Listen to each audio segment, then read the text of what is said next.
오늘 주시는 하나님의 말씀을 함께 읽겠습니다. 로마서 8장 14절입니다. 우리 다 같이 한 목소리로 로마서 8장 14절의 말씀을 봉독하겠습니다. 시작. 무릇 하나님의 영으로 인도함을 받는 사람은 곧 하나님의 아들이라. 아멘. 우리가 믿음 생활을 하면서 가장 많이 듣는 질문, 또한 스스로에게 가장 많이 던지는 질문은 바로 구원에 관련된 질문이라고 생각을 합니다. 즉 이런 거죠. 여러분들은 구원을 받으셨습니까? 구원의 확신을 가졌느냐라는 그런 질문일 것입니다. 이 질문에 대하여 우리는 크게 두 가지로 답을 낼 수가 있겠죠. Yes, 그래요, 받았습니다. 혹은 No, 아니요 라고 답할 수 있을 것입니다. 물론 어중간하게 잘 모르겠는데요도 있을 수 있겠지만 자, 그러면 근거가 뭐냐라고 저는 묻고 싶은 거죠. 구원을 받았다라고 생각하는 그 근거가 뭐고, 나는 구원을 받지 못했다라고 생각하는 그 근거가 뭐냐는 것입니다. 우리가 믿는 하나님은 눈에 보이지 않습니다. 그렇기 때문에 우리가 구원을 받았다, 받지 못했다는 근거는 순전히 우리의 경험에 기인할 수밖에 없습니다. 또한 그 경험을 근거로 한 어떤 확률에 의하여 나는 구원을 받았다, 받지 못했다라고 이렇게 생각할 수 있다는 것이죠. 물론 경험이라는 것은 매우 중요한 어떤 가치 기준임에는 틀림이 없습니다. 하지만 그것 위에 우리의 구원의 여부를 올려놓는다는 것은 우리의 구원을 매우 위태롭게 만든다는 사실을 우리는 기억을 해야 돼요. 왜냐하면 우리의 경험만큼, 우리의 감정만큼 왔다 갔다 하고 변덕스럽고 불안한 기준이 어디에 있습니까? 그렇기 때문에 우리의 구원은 경험이나 감정이나 어떤 그 경험을 바탕으로 한 확률에 정초될 수가 없는 것입니다. 가령 무더운 여름철에 여러분들이 그 남양 특집, 그럼 공포 영화를 한번 봤다고 생각을 해보세요. 뭐 엑소시스트나 컨저링이나 링과 같은 그런 영화를 보고 난 직후에 뭐 다는 아니겠지만 일반적으로 혼자 화장실 가는 것을 꺼려할 겁니다.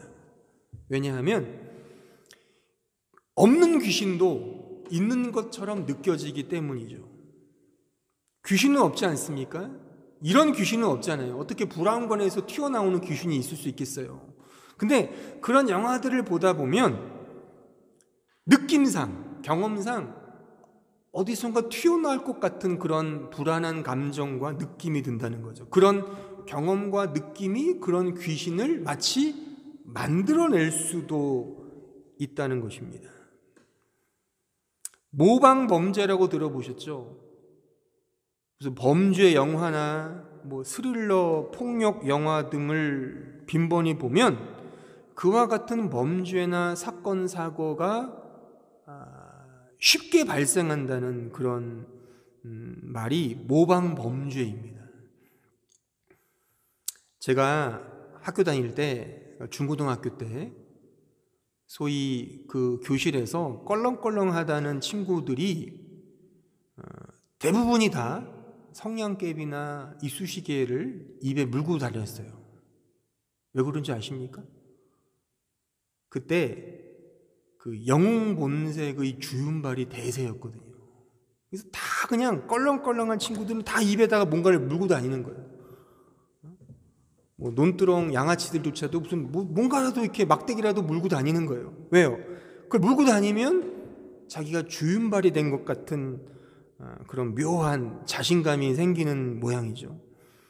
그러니까 그런 모방 심리가 말하자면 경험이거든요. 그런 것들을 통해서 나도 이걸 물고 있으면 실제는 아닌데, 주윤발은 아닌데 주윤발처럼 되는 그런 착각을 유발시킨다는 것입니다. 이것도 다 경험이고 감정이거든요. 근데 실제는 아닌 거죠. 사실 실제는 아니죠. 아무리 바바리 코트를 입고 뭔가를 물고 있어도 주윤발은 될 수가 없습니다. 우리는 종종 꿈은 이루어진다, I can do it, 할 수 있다, 이런 말들을 연발해요. 그러면 그 문구처럼 진짜 되기도 합니다. 실제 2002년 꿈은 이루어진다라고 막 그냥 광화문에서 외쳐서 우리나라가 4강에 진출했잖아요. 대단한 거죠. 그런 일도 일어날 수 있어요. 일어날 수 있습니다.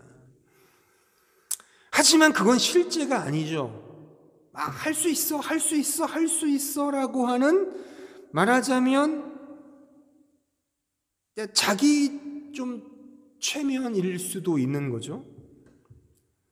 그게 실제가 아닌 거예요. 본질이 아니지만 그렇게 그런 느낌과 정서와 그런 익숙해진 계속 그런 습관이 들다 보면 어느새 그러한 감정과 느낌이 실제처럼 될 수도 있다는 것입니다. 근데 이런 정서와 느낌과 감정이 우리가 지금 속해 있는 이 종교라는 이 영역과 매우 밀접한 관계를 맺고 있다는 것입니다. 그래서 그 종교는 민중의 아편이라는 말이 있잖아요. 아편, 몽환적인 거죠. 어떤 팩트가 있는 것이 아니라 그냥 감정과 느낌과 정서에 따라 흘러가는 겁니다. 그래서 이 독일이 낳은 그 자유주의 신학자 중에 그 슐라이어 마허라는 그 유명한 신학자가 있어요. 그 사람이 한 말 중에 유명한 말이 있죠. 이 종교는, 믿음은 절대 의존감이다 이거죠. 절대 의존감. 그냥 어떤 하나님이라는 실체는 중요한 게 아니라 나의 감정 속에 어떤 것을 붙들고자 하는 그 의존성이 곧 믿음이라고 그는 주장을 한 거죠. 이런 감정과 정서 위에 우리의 구원의 여부를 정초시킨다면 얼마나 불안하겠습니까? 하루에 12번도 아마 왔다 갔다 할 것입니다. 근데 만약 성경이 우리의 믿음과 구원의 여부를 이런 감정과 정서와 느낌 위에 놓였다면 그 믿어야죠. 하지만 성경은 그렇게 우리에게 말하고 있지 않다는 것입니다. 성경은 구원의 여부, 구원의 확신을 인간의 경험이나 느낌이나 확률이나 그런 정서의 습관에 두지 않습니다. 오직 예수 그리스도가 우리의 구원의 근거이며 확신이며 그 기초이며 그 중심이라고 말씀하는 겁니다. 자, 로마서 3장 21절을 한번 읽어보겠습니다. 이제는 율법 외에 하나님의 한 의가 나타났으니 율법과 선지자들에게 증거를 받은 것이라 곧 예수 그리스도를 믿음으로 말미암아 모든 믿는 자에게 미친 하나님의 의인이 차별이 없다. 여기에 두 가지가 이렇게 개겐타일로 등장하죠. 율법과 믿음이에요. 율법, 인간의 의와 하나님의 의가 이렇게 대조적으로 기록되어 있습니다. 여기에 율법은 우리의 경험, 감정, 체험, 확률, 이 모든 것들을 통칭하는 겁니다. 근데 그게 아닌 거죠. 그러니까 우리 편에서 할 수 있는 모든 것이 율법이에요. 근데 그 율법이 아니라 하나님의 의가 나타났다. 그 의가 뭡니까? 바로 예수 그리스도다. 예수 그리스도로 말미암아 우리가 구원을 얻는다, 그 말씀입니다. 이 사실을 오늘 읽은 본문의 말씀에서는 이렇게 기록하고 있죠. 오늘 본문을 다시 보세요. 무릇 하나님의 영으로 인도함을 받는 사람은 하나님의 아들이라. 그러니까 영으로 인도함을 받아 하나님의 아들이 되는 것, 이게 말하자면 구원이라는 겁니다. 구원은 하나님의 아들이 되는 거예요. 하나님의 아들. 근데 그 아들됨의 과정이 하나님의 영으로, 성령으로 인도함을 받아 하나님의 아들이 된답니다. 그러니까 이것은 이 말씀 자체가 하나님의 전적인 은혜를 우리에게 보여주는 겁니다. 자, 보세요. 비유컨대 여러분들이 육신적으로도 태어났을 때를 한번 가만히 떠올려 보세요. 떠올려 볼 수가 없겠죠. 기억이 없으니까요. 하지만 한번 간접적으로 한번 상기해 보세요. 여러분들이 엄마 아빠를 통해 태어났을 때 엄마 아빠와 상의했습니까? 엄마, 나 태어나기 싫거든? 그래서 태어나지 않았나요? 엄마, 나 태어나고 싶어요. 그래서 태어났습니까? 아니요. 전적으로 부모의 뜻입니다. 부모의 뜻에 따라 하나 낳고, 아니야, 또 하나 낳을까? 또 하나 낳고, 뭐 실수로 또 낳더라도 어쨌든 부모의 뜻이지 그 자식이 상의해서, 의논해서 나 태어나게 해주세요. 그렇게 상의가 가능하다면 이런 모양으로 태어나지 않았겠죠.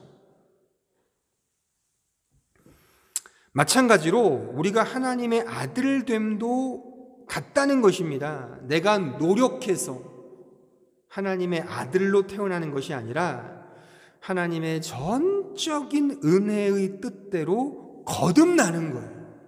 이게 태어난다는 뜻이거든요. 자, 요한복음 3장 5절을 보세요.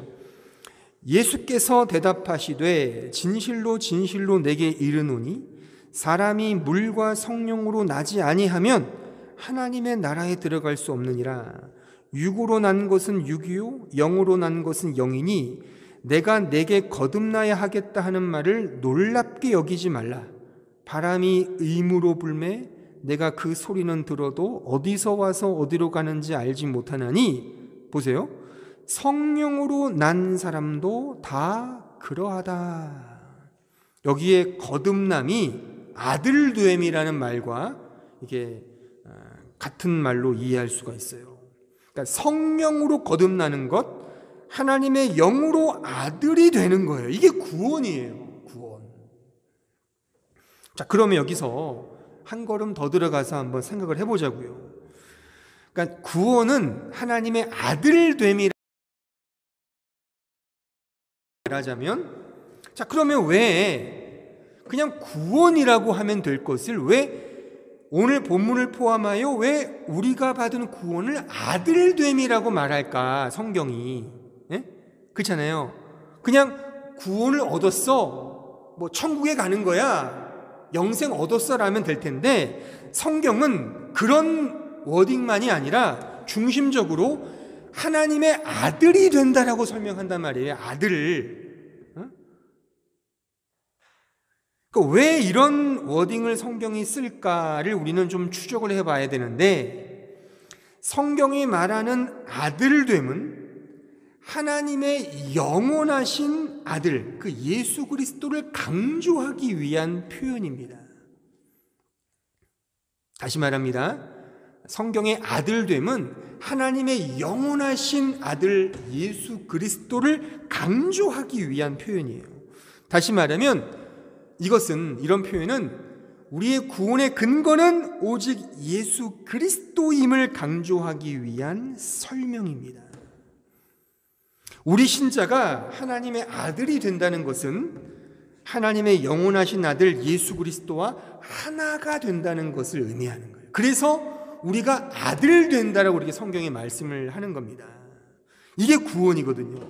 그러니까 성경이 말하는 구원은 하나님의 아들이 되는 건데, 바로 영원하신 예수 그리스도와 하나가 되는 것, 연합되는 것, 이것을 우리에게 강조하기 위해서 하나님의 아들 되는 거야 라고 성경이 강조한단 말입니다. 그러니까 아들이라는 성별이 중요한 게 아니에요. 여기 뭐 여성 성도들 기분 나빠하지 마세요. 그냥 예수를 믿는 성도들을 총칭하는 거예요, 다. 이게. 하지만 그러니까 서운할 것도 없고 뭐 기죽을 것도 없어요. 또 이걸 통해서 성경은 남성 중심적이야. 그런 거 없어요. 그런 거 아닙니다. 그런 게 아니라 예수 그리스도를 강조하기 위한 그런 표현 속에 우리가 다 영원하신 아들과 하나가 된단 말이에요. 그래서 우리가 아들이 되는 거라는 그런 성경의 말씀인 겁니다. 그러니까 우리가 받은 모든 구원의 전 과정과 전 내용은 전적으로 예수 안에 다 들어있어요. 따라서 구원은 우리가 예수 그리스도 안으로 들어가는 거거든요. 그와 하나가 되고 그와 연합이 되고 그의 아들됨과 같이 우리가 아들이 되는 거예요. 근데 우리 각자가 스스로 아들이 되는 것이 아니라 영원하신 아들 예수와 연합되어 하나님의 아들이 된다라고 하는 그런 설명입니다. 그러니까 우리 각자 한 사람 한 사람이 아들로 등극하는 것이 아니라 영원하신 아들 예수 그리스도와 하나가 되어 연합되어 하나님의 아들이 되는 것이다. 이거를 우리에게 설명하기 위해, 그러니까 모든 구원의 근거는 예수 안에 있다는 걸 강조하기 위해서 성경은 하나님의 아들이 된다, 아들이 되라 이렇게 말씀하는 거예요. 그래서 이것을 문자적으로 보면 성경은 계속 그런 남자 중심으로 가는데 그게 아니에요. 그 남자가 곧 참된 신자인 겁니다. 또 어떤 말씀에서 신부가 되라 그러잖아요. 예수는 신랑, 우리는 신부. 그럼 남자인 우리가 무슨 여자입니까? 그러니까 우리도 신부인 거예요. 신랑 대신 예수를 기다리는. 그러니까 이런 하나의 다 상징적이고 우리의 이해를 위해서 맞추셔서 주신 계시이지 그냥 그대로 그냥 고지고대로 보는 것은 너무나 좀 어리석은 이해라고 말할 수가 있어요. 그러니까 여담이지만 보세요. 우리가 성경이 하나님을 아버지라 그렇게 말씀하잖아요. 그럼 하나님이 남자입니까? 아니, 하나님은 신이신데 영이신데 무슨 남자가 여자가 어디 있어요? 근데 우리를 위해서 이 성경 계시가 하나님은 파터, 아버지이시고 그의 영원하신 선, 아들이고 성령은 또 중성이에요. 중성 명사거든요. 그러니까 우리의 이해를 위해 그렇게 계시해 주신 것이지 그의 본체 자체가 남자야. 그래서 그거에 반대로 하나님 어머니라 해도 돼. 그런 게 어디 있어요. 그냥 성경이 말씀하니까 우리는 그냥 파터, 선 그러는 거지 그가 실제 남자겠냐고요. 그 하나님이. 그런 게 아니란 말입니다. 그런 맥락에서 우리가 이 아들됨의 근거는 우리가 예수, 그 영원하신 아들과 하나가 된다는 그에게 참여하여 그의 근거를 통해 우리가 구원을 얻는다는 것에 강조점이 있다. 이 사실을 우리는 기억을 해야 되는 것입니다. 자, 이런 맥락에서 그렇기 때문에 우리가 하나님께로 가는 차원이 아니라 구원은 그가 우리에게로 오시는 겁니다. 그래서 본질적으로 하나님의 영원하신 아들 예수 그리스도께서 사람의 아들로 오셨죠. 인자, Son of Man, 사람의 아들로 오셔서 그가 우리와 함께 계셨죠. 임마누엘.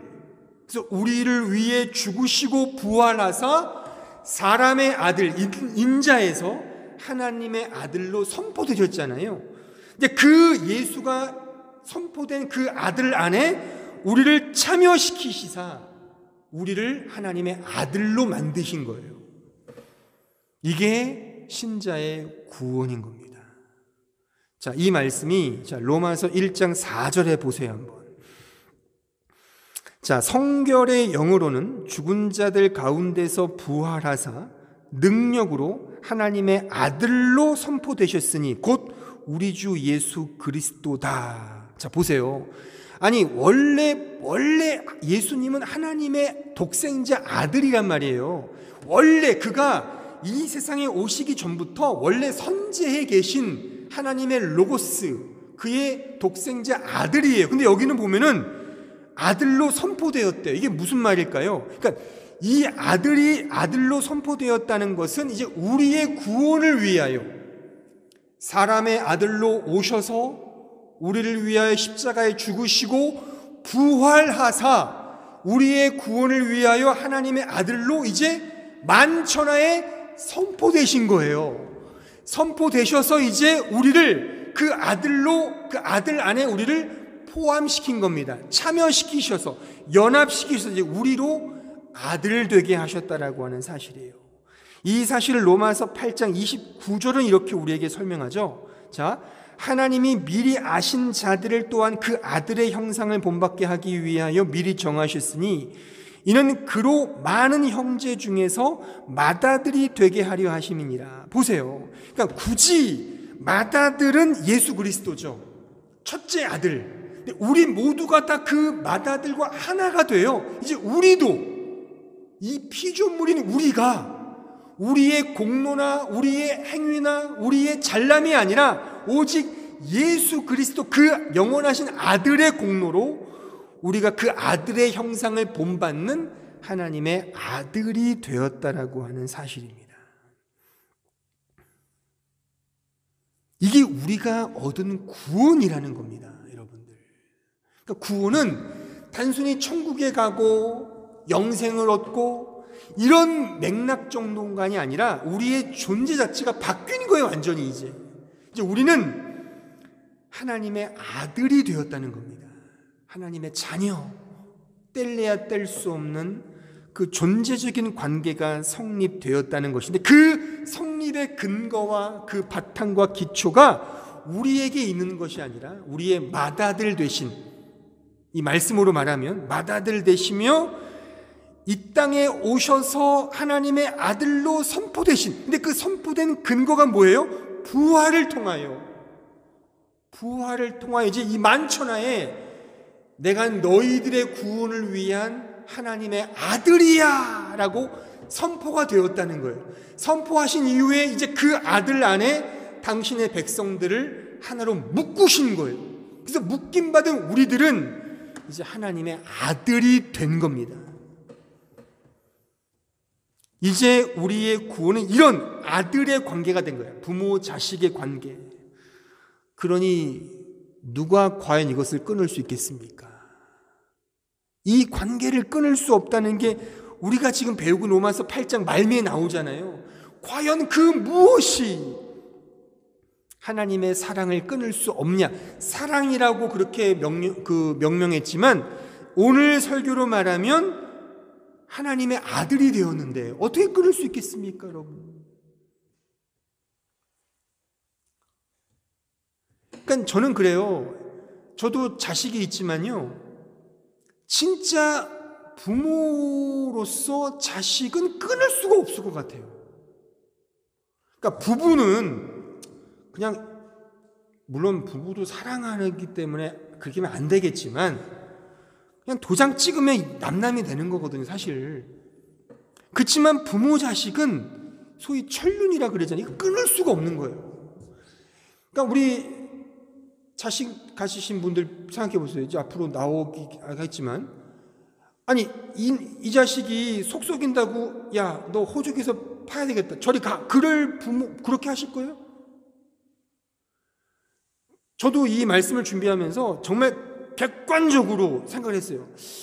그래도 얘보다는 좀 더 아주 멋지고 예쁘고 그런 애 있잖아요. 이렇게 TV 보면 이런 애가 내 자식이고 얘는 뭐 왜 이래, 공부도 못하고 뭐 문제도 많고 그냥 버릴까? 그럴 수가 없어요. 왜? 내 자식이니까.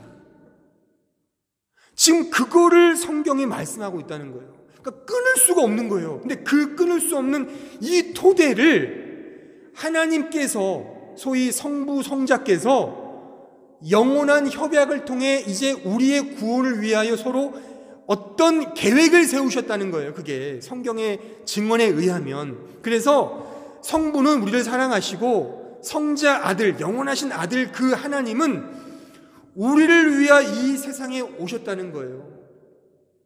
아니, 신이라는 분이 이 시간과 공간에 매인다는 것 자체가 고난이지 않겠습니까? 그가 이 세상에 오셔서 심지어 죽으셨어요. 신은 죽을 수 없는 존재인데 죽으셨단 말이에요. 죽으셨지만 그게 끝이 아니죠. 부활하셨어요. 부활을 통하여 이제 우리의 구원이 완성된 거죠. 어떻게 해요? 그가 하나님의 아들로 만천하의 선포가 되어서 이제 그 아들됨에 당신의 백성들을 아들로 함께 맞이하신 거예요. 그러니까 우리는 이제 하나님의 아들이 된 거예요. 그러니까 하나님 편에서 이제 끊을 수가 없는 거예요. 이제 만약에 우리의 구원을 번복하거나 취소시키기 위해서는 그 영원하신 아들 예수까지도 버리셔야 돼요. 자기 존재의 부정이죠. 하나님 편에서 보면. 왜요? 삼위일체이기 때문에 성부, 성자, 성령 하나거든요. 하나. 그분 자체를 부정해야만 우리를 버릴 수 있는 거죠. 그럴 일은 일어날 수가 없는 거죠. 취소될 수도 없고 번복될 수도 없는 거예요. 그러니까 우리의 행동이나 잘잘못의 여부를 통하여 우리의 구원이 취소되거나 번복되지 않습니다. 그러니까 경험이 아니라는 거예요. 경험이. 우리가 심지어 어떤 잘못을 범해도 우리의 구원은 번복이 안 돼요. 왜요? 이것 때문에 아들 되었기 때문에, 하나님의 자녀 되었기 때문에. 근데 이것이 하나님 편에서 부활로 그의 성자 영원하신 아들, 그 신인 양성의 위격적 연합으로 이 세상에 오신 성자 예수 그리스도를 통하여 완성되었다는 겁니다. 2000년 전에 그 부활의 사건이 지금 우리에게 이 사실을 선포하는 겁니다. 이게 우리에게 얼마나 복된 복음의 메시지입니까? 이 사실을 바울은 다른 구절에서 이렇게 천명합니다. 자, 갈라디아서 3장 26절에 보세요. 너희가 다 믿음으로 말미암아 그리스도 예수 안에서 하나님의 아들이 되었다. 여기 어디에 우리의 행함, 우리의 경험, 우리의 느낌이 있습니까? 다 믿음, 예수 그리스도 안에서. 이게 아까 설명 그거죠. 하나님의 아들로 선포된 그 하나님 영원하신 아들 그 안에 우리가 다 들어간 거예요. 이제 그 안에서 이제 우리가 하나님의 아들이 되었단 말이에요. 아들이. 그러니까 우리의 행위가 아니라 믿음으로 되었다는 사실. 믿음은 행위가 아니죠. 이거는 뭐 설명할 필요 없죠. 믿음은 행위가 아니에요. 하나님의 은혜의 선물이죠. 자, 다른 말씀에서 갈라디아 4장 4절로 7절에 가보세요. 때가 참에 하나님이 그 아들을 보내사. 자, 주어가 하나님이에요. 자, 주목하세요. 주어가 하나님이에요. 하나님이 그 아들을 보내사 여자에게서 나게 하시고 율법 아래에 나게 하신 것은 율법 아래에 있는 자들을 속량하시고 우리로 아들의 명분을 얻게 하려 하심이라. 너희가 아들임으로 하나님이 그 아들의 영을 우리 마음 가운데 보내사 아빠 아버지라 부르게 하셨느니라. 그러므로 내가 이후로는 종이 아니요 아들이니 아들이면 하나님으로 말미암아 유업을 받을 자다. 이제 우리는 하나님의 아들이에요. 이제 그 자녀, 종이 아니에요. 종은 얼마나 불안해요. 이렇게 잘못하게 살려면 벌 받는 거 아니야? 꾸중되는 거 아니야? 아들은 대놓고 잘못을 범해도 막 만만하잖아요. 부모가 다 그렇게 우리 자랐잖아요. 엄마 아빠 막 그냥 대들고 그러잖아요. 저도 그 기억이 나요. 막 그냥 언제나 대들고. 지금 우리 애들도 늘 대들어요. 이제 대가리 컸다고 이제 막 대들어요. 이제 그치만 부모기 때문에 이해하고 사랑하는 겁니다. 대가리란 말은 취소하겠습니다. 머리, 제가 순간 좀 너무 과격한 표현을 썼습니다. 죄송합니다. 어쨌든 우리가 이런 종이 아니라 하나님의 아들이라고 하는 것입니다. 그래서 유업을 받을 자예요. 유업을 받을 겁니다. 그 유업이 뭔지는 모르겠죠. 지금 우리가 받은 거예요. 사실 이걸 누리는 겁니다. 근데 우리는 이걸 이해하지 못하잖아요. 왜요? 이 아들의, 하나님의 아들, 구원이라는 것은 그냥 하나의 첫 관문이고 그 나머지는 뭐예요? 다 이 세상에서 어떻게 하면 잘 먹고 잘 사느냐. 물론 그건 중요하지만 그게 중요한 게 아니라는 겁니다. 이 영적인 세계에서는, 이 복음의 세계에서는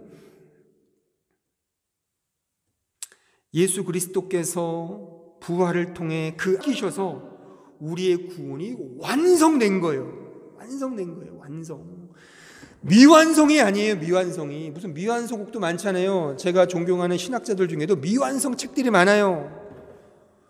그런 게 완성된 거예요.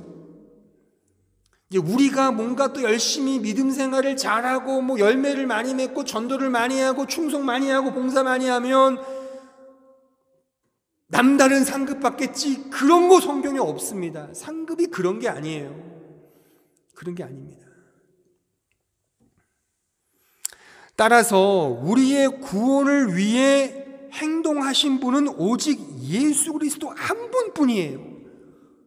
그 안에 모든 우리의 구원이 완성되고 성취된 것입니다. 그래서 이렇게 진술할 수도 있어요. 오직 예수 그리스도만이 하나님의 은혜를 이룬 거다. 우리는 이제 예수와 하나가 되었으니까 이제 우리가 예수 안에 하나님의 진노를 다 은혜를 입은 자로 세워진 겁니다. 우리가 한 것이 아니라 다 예수 그리스도께서 하신 겁니다. 이 중차대한 진리를 보다 쉽게 다 머리가 좋으셔서 다 이해했으리라 믿지만 조금 더 풍성히 이해하기 위해 제가 하나의 성경의 예를 들어 설명해 보겠습니다. 그 예의 주인공은 믿음의 조상 아브라함이에요. 하나님이 아브라함을 부르셨죠? 그리고 그에게 이렇게 약속을 맺으시죠. 내가 너에게 제라, 씨를 주겠다, 아들을 주겠다, 그런 말씀이거든요. 근데 여기에서 제라, 씨, 아들은 제가 예전에 그 로마서 4장 3장 설교하면서 이미 설교했어요. 이 제라는 육신의 아들을 의미하는 게 아니에요. 근데 아브라함은 몰랐어요. 그냥. 그러니까 하나님 입장에서는 너가 이해하는 그 제라를 통해 오직 믿음으로 구원을 얻는 이 복음을 설명하기로 했는데 아브라함이 이해를 못해요. 정작 아들이 없으니까 나에게 아들을 주시려나? 아들을 주세요. 근데 아들을 안 주세요. 계속. 그래서 아브라함이 어떻게 하죠? 하갈이라는 여종을 통해 아들을 낳아요. 그가 누구죠? 이스마엘이잖아요. 됐다 이제. 얘를 대를 이으면 되겠지. 근데 하나님 그게 아니래요. 그게 아니야. 너 오해했구나. 그게 아니야. 믿음으로 그 제라 씨를 내가 줄 거거든. 믿음이야, 믿음. 그래서 자기의 몸에 다 죽은 것 알고 살아도 이제 경수가 끝났는데 그 안에서 아들 이삭을 낳아요. 그러니까 이 이야기는 단순히 아들을 낳는 문제가 아니라, 그게 목적이 아니라 그 아들을 통해 예수 그리스도에 대한 믿음과 구원을 알게 하시기 위한 스토리라고 하는 사실입니다. 그래서 이 이야기를 신약 성경은 이렇게 주석을 달죠. 자, 갈라디아 3장을 보세요. 3장 15절 16절 보세요. 형제들아, 내가 사람의 예대로 말하노니 사람의 언약이라도 정한 후에는 아무도 패하거나 더하거나 하지 못하느니라. 이 약속들은 아브라함과 그 자손에게 말씀하신 것인데 여럿을 가리켜 그 자손들이라 하지 않. 이 자손이 제라거든요. 이게 아들이에요. 자손 아니하시고 오직 한 사람을 가리켜 내 자손이라 하셨으니 곧 그리스도 예수라, 이겁니다. 이 예수 그리스도로 말미암은 믿음을 설명하기 위하여 100세에 이삭을 낳게 하신 거예요. 와, 어떻게 육체가 다 죽었는데 어떻게 자식을 낳지? 와, 기적이다. 이거를 성경은 설명하고 싶은 게 없어요. 왜냐하면 그 창세기를 쭉 보시면 이삭을 낳은 이후에 이 아브라함이 후처를 또 얻어요. 그두라라는 후처를 얻어서 자식을 6명을 더 낳아요. 100살이 더 넘은 나이에. 그거는 대단한 일 아닙니까? 정말 정력가죠, 정력가. 그렇죠? 그러니까 와 100살에 애를 낳았어 그거가 중요한 게 아니라 이 아들을 통해 예수 그리스도를 알게 하는 그 믿음, 그것을 갖게 하는 데에 이 아브라함의 스토리가 있었다는 사실입니다. 그러니까 아브라함이 정작 이 믿음, 이 예수님에 대한 이 믿음을 언제 그가 어렴풋이 깨닫게 됩니까? 그는 평생 몰랐지만 이때 그가 어렴풋이 하나님에 대한 믿음, 그 메시아에 대한 믿음을 가져요. 언제냐면 그가 자신이 100세에 난 이삭을 모리아산에 바칠 때 그 어간에 그 메시아 예수 그리스도에 대한 믿음을 그가 깨닫습니다. 그때 여호와의 사자가 그에게 나타나 이렇게 말씀하죠. 창세기 22장 12절 보세요. 사자가 이르되, 사자는 여호와의 사자를 말하는 거예요. 여호와의 사자가 이르시되 그 아이에게 내 손을 대지 말라. 그에게 아무 일도 하지 말라. 내가 내 아들 내 독자까지도 내게 아끼지 아니하였으니 내가 이제야 내가 하나님을 경외하는 줄을 아노라. 여기 경외한다는 말이 믿음을 의미해요. 믿음. 그때 아브라함이 믿음을 조금 깨달은 겁니다. 그러니까 이 이야기를 신약 성경은 이렇게 또한 주석을 답니다. 자, 로마서 4장 17절 기록된 바 내가 너를 많은 민족의 조상으로 세웠다 하신 것 같으니 그가 믿은 바 하나님은 없는 것을 있는 것으로 부르시는 이시다. 이게 부활의 하나님이죠. 아브라함이 부활의 하나님을 믿었다는 이 로마서 사도 바울의 주석입니다. 아브라함이 비로소 이삭 아들을 바칠 때 부활의 하나님을 만난 거예요.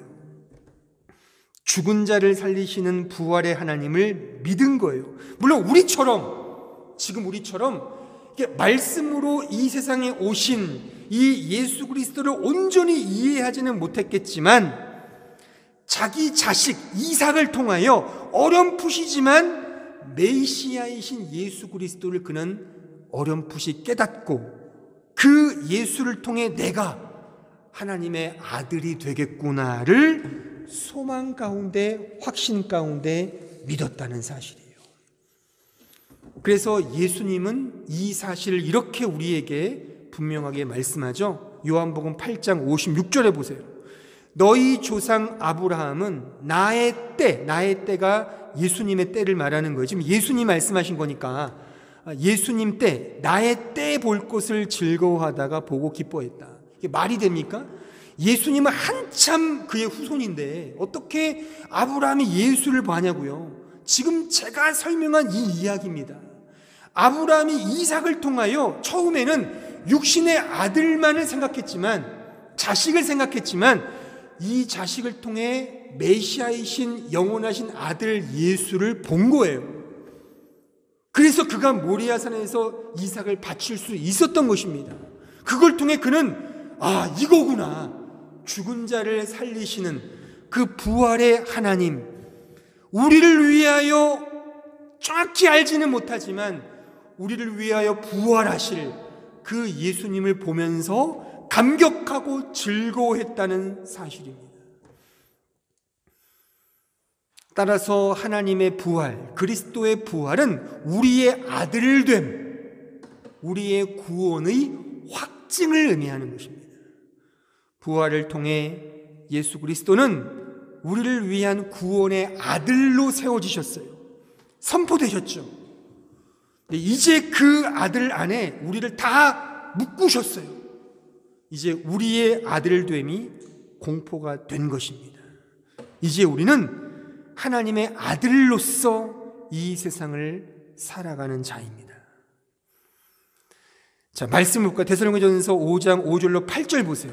이제 우리가 아들로서 이런 삶을 살아야 한다는 그 부활의 어떤 정신, 부활을 믿는 신자의 삶이 이 말씀 속에 녹아져 있습니다. 자, 너희는 다 빛의 아들이요 낮의 아들이라. 우리가 밤이나 어둠에 속하지 아니하나니 그러므로 우리는 다른 이들과 같이 자지 말고 오직 깨어 정신을 차릴지라.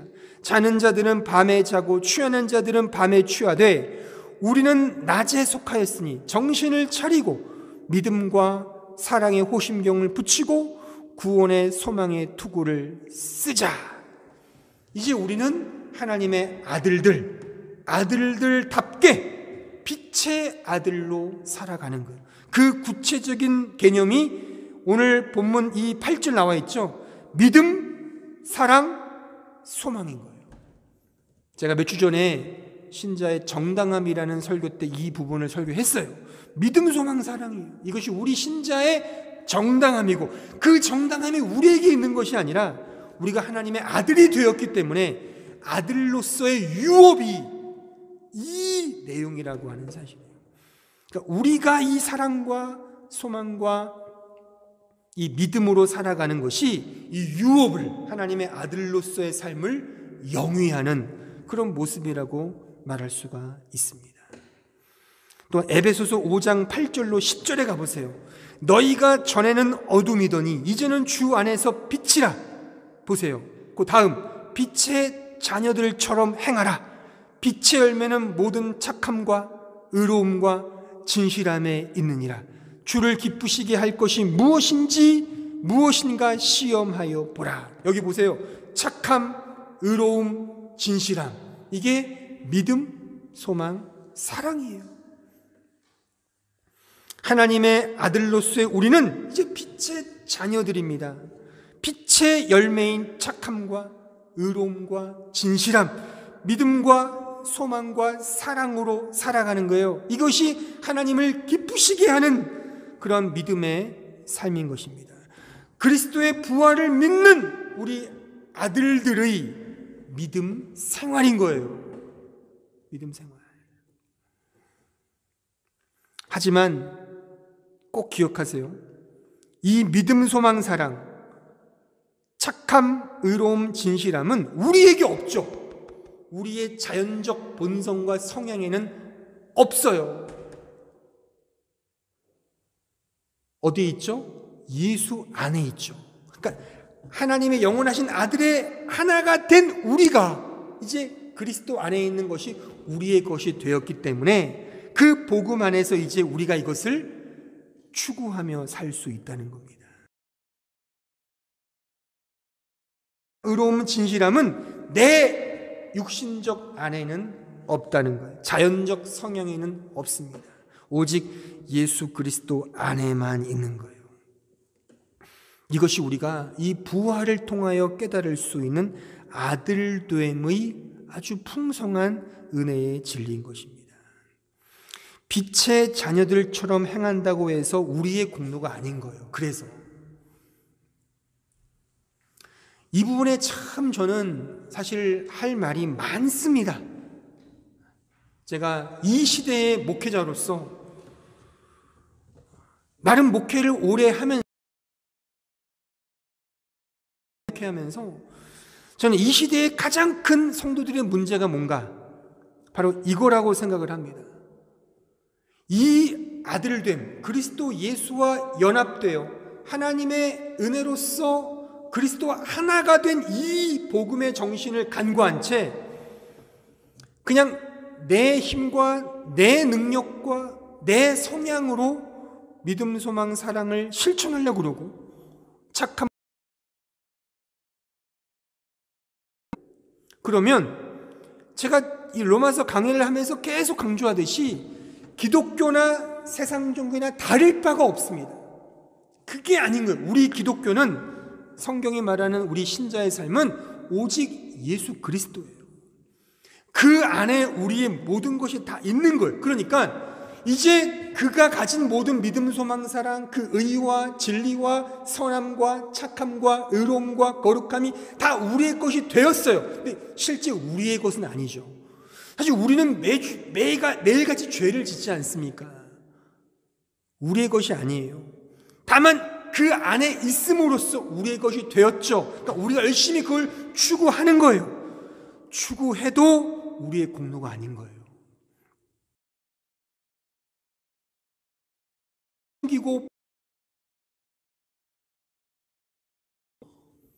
근데 지금 현대 교회를 보세요. 다 자기들이 잘났다고 떠들지 않습니까? 이게 저는 문제라고 보는 거죠. 그러니까 저를 포함하여 우리 성도들 뭐 얼마 안 되지만 여러분들만 열심히 이 아들답게 살자고요. 빛의 아들로 살자고요. 부활의 정신을 따라. 하지만 내 공로가 아닌 거예요.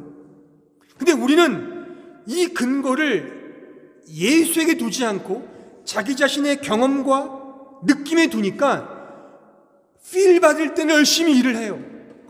봉사도 하고 섬기기도 하고 전도도 하고 열심히 신앙생활 하는데 필을 안 받으면, 감정이 상하면 아무것도 안 하려고 그래요.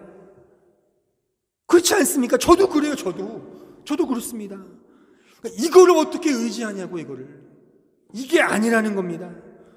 하지만 우리는 하나님의 아들로서 이 부활의 정신을 따라 열심히 살아야 돼요. 열심히 살되 다 하나님의 은혜지. 내가 한 게 뭐가 있어. 이렇게 가야 되는 게 맞는다는 겁니다. 립 서비스로 하는 차원이 진짜 이 진리를 안다면, 이 교리를 안다면, 이 하나님의 아들됨에 부름받아 초대받아 내가 하나님의 아들이 되었어요. 내 공로가 아니라. 나는 아무것도 없거든요. 오직 예수 그리스도 다 하셨잖아요. 그가 그 안에 접붙임되어서 연합되어서 하나가 되어서 그의 모든 복이 우리의 복이 되었어요. 이 자리에 섰죠. 빛의 아들이 되었어요. 성경은 말합니다. 빛의 아들들답게 살아라. 열심히 살자고요. 더 착하게, 더 선하게, 더 거룩하게. 다만 그 모든 열매는 내게 아니에요. 내게 아니에요. 다 하나님의 영광인 겁니다. 그렇게 갈 수 있는 구조가 이 복음밖에 없습니다. 이 복음을 모르면, 이 부활의 정신을 모르면 우리는 다 뭐예요? 내가 한 건 내 공로. 너 이렇게 열심히 안 해. 비판하고 비난하고 자기 잘난 맛에 믿음상 하는 거잖아요. 다 자기 감정에 따라, 필에 따라. 그게 성경 아니에요. 그럴 바에 안 하는 게 나아요. 안 하는 게 나아요. 그냥 그럴 바에는 그냥 이 복음 안에서 그냥 진리만 깨닫고 하나하나 자기 자신 돌아보는 게 훨씬 낫습니다. 하지만 우리는 이 복음을 전하기 위해서도 열심히 살아야 돼요. 열심히 살아야 돼요. 열심히 살고 하나님의 은혜야. 이렇게. 문득 떠오르는 예가 하나 있는데, 제가 존경하는 목사님이 설교 때 이런 예를 하나 하시더라고요. 그분이 당구를 잘 치시는데 당구가 한 500, 600 되나 봐요. 그러니까는 근데 당구를 치는데 이게 열심히 치다가 슬금슬금 진대요. 져준대요. 그분 말은 그래요. 져준대요. 절당히 치다가 이기기도 하고 져주기도 하고 그러면서 아주 그 인품이 어떻게 당구를 져줘요? 여러분들 그 족구 차거나 테니스 칠 때 져줍니까? 아니죠. 피 터지게 싸우잖아요. 막. 절대 안 져줘요. 저도 안 져줘요. 피 터지게 한단 말이에요. 근데 그 목사님 말은 일부러 그냥 이렇게 한다는 거예요. 재미로. 그러면서 이제 느낌이 오죠. 느낌이 오니까 아니 왜 이렇게 해요? 받은 바 은혜가 있어서. 그러니까 이게 어떻게 보면 재수가 없는 말이기도 한데, 근데 이분의 말은 뭐냐면 지금 이걸 설명하기 위해서, 물론 악착같이 살긴 하겠지만 내가 소망하고 내가 진짜 바라는 건 그게 아니야. 그게 아니야. 그러니까 그런 면에서 문득문득 뭔가가 이렇게 드러나는 거죠. 그러니까 각자가 적용을 해보세요, 여러분들이. 그러니까 우리는 열심히 살아야 돼요. 더 정직하게, 더 치열하게, 더 거룩하게. 그렇게 못 산다고 다 은혜니까 뭐 대충 살지 뭐 그렇게 사는 사람들은 이 복음을 모르는 사람들이에요. 더 정말 막 바늘로 허벅지를 찔러가면서 더 열심히 믿음으로 살아야 돼요. 내가 좋아하는 것 찾아가는 게 아니라 더 열심히 믿음과 헌신과 봉사와 충성을 해야 되는 거예요. 그러면서 나를 드러내는 게 아니에요. 그럼 반드시 누군가 알 겁니다. 아니 당신은 그렇게 열심히 하는데 왜 그렇게 숨어 다녀요? 이거 드러내려고. 이거 드러내야지. 이 복음 드러내야지. 이게 핵심이잖아요. 근데 지금의 현대교회는 다 뭐예요? 자기를 드러내려고 그러잖아요. 그러니까 제가 그러니까 이 듣보잡인 제가 이렇게 순간순간 소위 비판을 하는 겁니다. 그러니까 여러분들, 제가 존경하는 존 켈빈 목사님 있잖아요. 그 종교개혁자. 그분도 이런 맥락을 알았어요. 그러니까는 그분의 실제 묘지에 가면, 뭐 지금은 어떤지 모르겠지만, 그냥 비석 하나밖에 없어요. 어떤 무슨 결과물이 없어요. 그냥 JC, 존 켈빈. 그분의 유언이 그런 거죠. 나 알리지 마. 그냥 조용히 갈래. 왜요? 모든 영광을 하나님께 돌려야지. 왜 인간이 드러나냐고요. 그거를, 물론 그분도 유명하죠. 지금 엄청 유명하죠. 뭐 장로교는 다 그분을 뭐 하나님보다 더 신봉하는 사람도 있으니까. 그건 문제죠. 그분의 의도가 아니겠지만, 그러니까 우리가 이런 마음으로 열심히 살되 이 모든 것은 다 하나님의 공로다.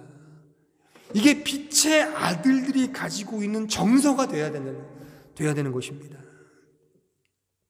이러한 사실을 기억하고 오늘 부활절, 이 부활의 의미가 이거예요. 우리를 하나님의 아들로 공포하신 겁니다. 이제 우리는 빼박이 됐어요. 이제 빼박이 됐어요. 우리의 그 어떠한 됨됨이나 행동거지랑 상관없이 우리가 진짜 이 복음을 믿는다면 우리는 우리의 확정되었습니다. 그 확정됨 속에 자신의 죄를 짓는 명분으로 삼지 마시고, 오늘 제가 말미에 말씀드린 것처럼 빛의 아들들처럼 믿음과 소망과 사랑과 정말 착함과 진실함과 선함으로 살아내셔서 그 살아내는 결과들을 통해 또 내가 주목받는 것이 아니라 오직 하나님께 영광을 돌릴 수 있는 주어진 삶을 삶으로 우리의 믿음을 드러내시며 더욱더 이 부활의 정신으로 살아가는 저희들 되길 진심으로 바랍니다.